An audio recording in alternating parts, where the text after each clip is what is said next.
Barricade International has developed a new firefighting gel that enables professional firefighters as well as property owners to extinguish fires and to protect buildings and other valuable assets in a way that has never before been possible.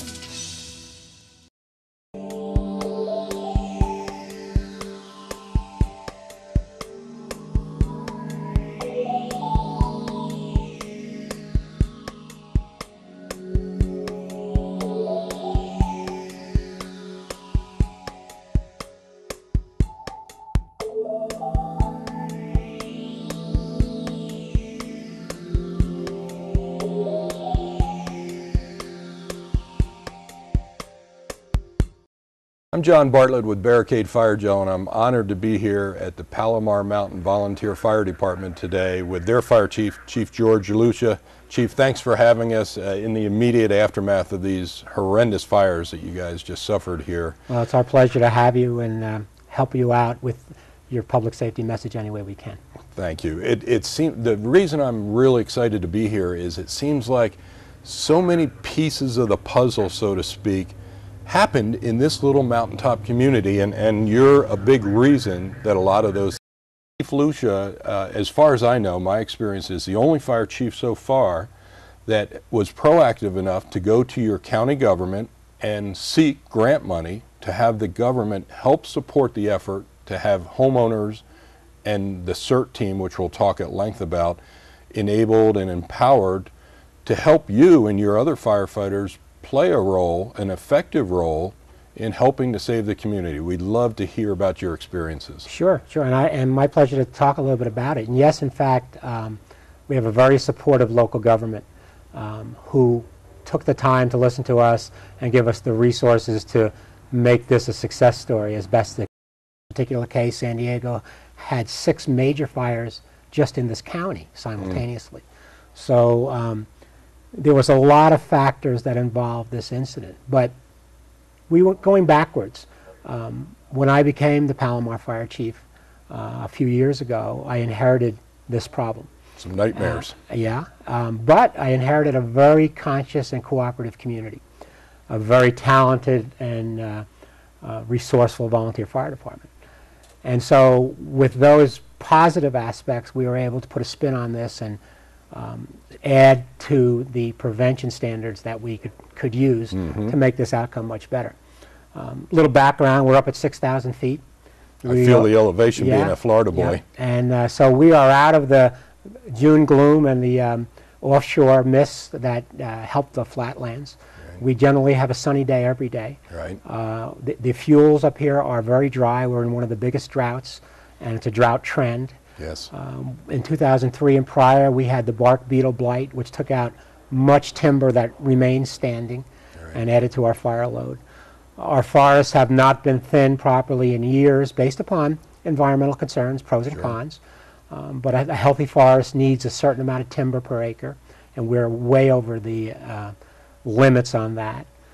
And because of the steep grades, limited access, only 2 ways up and down, narrow winding roads, no municipal water supply, no career fire department up here, just the volunteers. There's a lot of things that made this a very dangerous issue that we needed to address. In 2003, we had a very close call. We had the Cedar and the Paradise fire down below us, and it got to the base of the mountain, and only weather made the change for us in that case. But a couple of good things happened, and I'll try to generalize a little bit.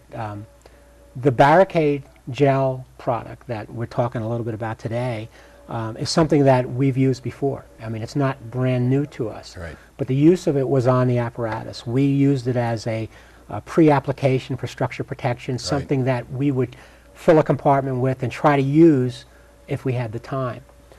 But the realization came to us that we don't have the time. The firefighters are very busy on first line evacuation, responses, fire control.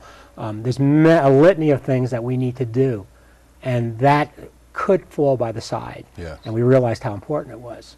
There was a great awakening with 9/11 and Katrina that the government can't be everywhere at once. That's a fallacy. The fact that you pull that red box, you dial 911, you're going to get a red fire truck out there. It's just, if it's a regional incident, it is not going to happen. Our resources are too thin. With the advent of search teams becoming more popular, We started a search team. We saw that they had a benefit to that. And we actually, in just July, decided to turn our stock of barricade over to them, train them how to do it, give them their own vehicles, ATVs and water supplies, and give them that assignment of pre-application, education, supplying under the arm of the fire department. And they've been trained in that, and that's where this supply came from. We actually took it off the rigs, the stuff that we had that was from 2003, and then went after a new supply through the county based upon this program of getting these catches out to the neighborhoods.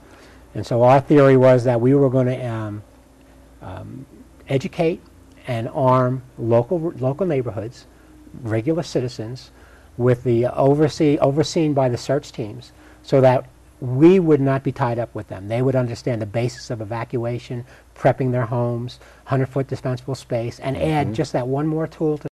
It's a wonderful program because it's based around communities, little local communities. So we started out just training a single person in a neighborhood and say, you know, you'll be our captain. We want to equip you with your go bag and all the resources you need, and we'll start with you. And then that person would go out and grab people from their community, neighbors and other neighbors, and start to train them. And it turned out we'd have 5, 6, 7 neighborhoods. And a neighborhood could be as simple as the Crestline neighborhood where we will visit or did visit.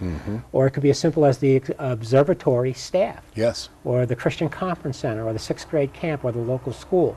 But all these little neighborhood groups, residential groups, the post office and the little complex downtown all became CERT's focus points. And with their little neighborhood, taking care of themselves and their own little incident command, their own resource.